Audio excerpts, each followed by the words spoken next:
শহীদ মালিক আজও আমায় ডাকে, সকল বাধা পেরিয়ে যেতে। নতুন ঘোষিত শিক্ষানীতির ইডিওলজিক্যাল ব্যাসিস সম্পর্কে এখানে আলোচনা হতে যাচ্ছে। এখানে এই ব্যাসিস সম্পর্কে শিক্ষানীতিতে যেটা বলা হয়েছে যে Pakistan must aim at ideological unity, not at ideological backward. It must impart a unique and integrated system of education which can impart a common set of cultural values based on the precepts of Islam. আমার মনে হয় আজকে যারা এখানে আলোচনা করেছেন তাদের পক্ষ থেকে এমন অনেকগুলো অযৌক্তিক বিষয় অবতারণা করা হয়েছে এই প্রসঙ্গে। Common set of cultural values বলতে হয়তো কেউ বুঝেছে রং সেট অফ কালচারাল ভ্যালুস, কিন্তু তাদের এটা মনে রাখা দরকার কমন সেট অফ ভ্যালুস মানে wrong set of cultural values নয়। One set of cultural values Soviet রাশিয়াতে রয়েছে, যেখানে একটা সোসাইটি, আর সেখানে বিভিন্ন রাষ্ট্র যেগুলো রয়েছে অবরাষ্ট্রগুলো তাদের কালচারকে সম্পূর্ণরূপে ধ্বংস করে দিয়ে সেখানে একটা one set of cultural values তৈরি করা হয়েছে। আমরা এটা বিরোধী, আমরা এখানে চাই common set of cultural values, না one set of cultural values.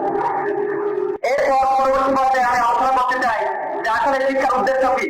আমি এখানে অন্য কোনো বিষয়ে না আলোচনা করে শুধুমাত্র মহাকবি নির্জনেরই একটা কথা আলোচনা করতে চাই। নির্জন বলেছিলেন যে education is the harmonious development of body mind and soul. এই বডি মাইন্ড এন্ড সোলের হারমোনিয়াস ডেভেলপমেন্ট কোন ইডিওলজি বা কোন আদর্শ করা হতে পারে, এটা যারা ইডিওলজিক্যাল চিন্তা ভাবনা চান না তাদের কাছে আমার জিজ্ঞাসা। এরপরে এসে আমি আপনাদের সামনে যে জিনিসটা আলোচনা করতে চাই তা হলো নির্জনের এই সংজ্ঞাকে সামনে রেখে আমরা যদি দেখি তাহলে শিক্ষার প্রতিটা উদ্দেশ্য হচ্ছে ব্যক্তি চেতনা এবং সঠিক ব্যক্তিত্ব সৃষ্টি করার মাধ্যমে জাতীয় চেতনা এবং জাতীয় মতের সৃষ্টি করা। এরপরে শিক্ষার যারা শিক্ষার্থী রয়েছেন তাদের মধ্যে একটা মেন্টাল, ফিজিক্যাল এবং মোরাল ট্রেনিং দিয়ে তাদেরকে একটা পর্যায়ক্রমে নিয়ে যাওয়া, যাতে করে তারা ভবিষ্যতে তারা সমাজের সাথে একটা কমন কালচারাল এবং ইডিওলজিক্যাল একটা ব্যক্তির একটা ব্রিজ তৈরি করতে পারে এবং এখন যাতে আদর্শ রয়েছে সেটা ধীরে ধীরে ইনফিউজ হতে পারে ভবিষ্যতের দিকে, এরকমই একটা পরিকল্পনা রয়েছে নির্জনের এই সংজ্ঞার ভিতর দিয়ে। এরপরে আমি আপনাদের সাথে আলোচনা করতে চাই ধর্মীয় শিক্ষা ব্যবস্থার যারা প্রবক্তা তারা পাশ্চাত্যের সমাজের দিকে তাকিয়ে দেখো যে পাশ্চাত্যের সমাজে লিবারাল এডুকেশনের নাম দিয়ে যে শিক্ষা ব্যবস্থা বানানো দেওয়া হয়েছে, সেই শিক্ষা ব্যবস্থায় শিক্ষিত আমেরিকার একজন ফিলোসফার, সোশ্যাল ফিলোসফার এবং এডুকেশন নিজে বলেছেন যে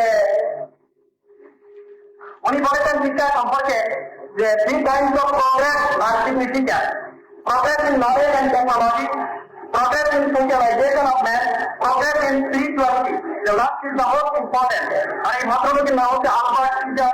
তিনি যে বই লিখেছেন সে বইয়ের নাম হচ্ছে the teaching of reference of life.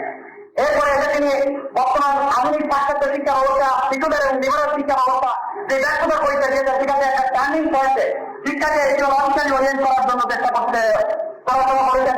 এই ক্ষেত্রে তিনি পরামর্শ দিয়েছেন যে our age must achieve spiritual renewal. A new renaissance must come.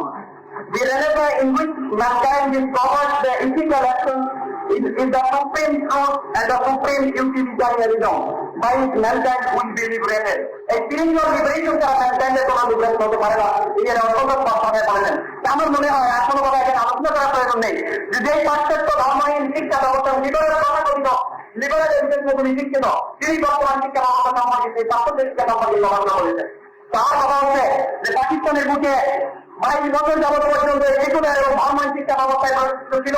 এই শিক্ষা ব্যবস্থা আমাদের সমাজে এমন কতগুলো ন্যাশনাল ব্রেন চাইল্ড এবং ব্রাউন ইংলিশম্যান তৈরি করেছে যাদের মুখ থেকে আমরা ধর্মহীন শিক্ষা ব্যবস্থার কথা বলছি, কিন্তু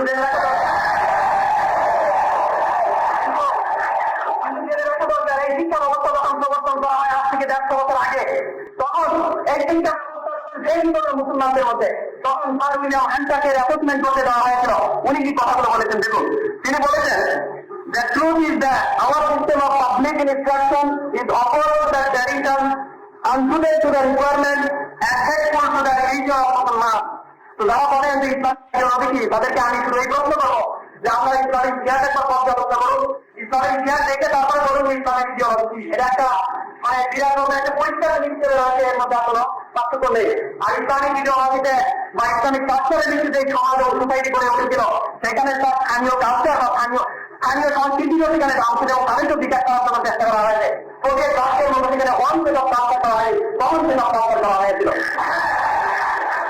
আমার শেষ বক্তব্য আছে যে পাকিস্তান আমরা পেয়েছি যে জন্য সেই উদ্দেশ্য হিসাবে 1938 সালে ছেলেবেলায় ফজলুল্লাহ সাহেব পাঁচটা কামড় ঘোষণা করেছিলেন যে আমরা পাকিস্তানের মধ্যে একটি ইসলামিক শিক্ষা ব্যবস্থা প্রবর্তন করতে চাই।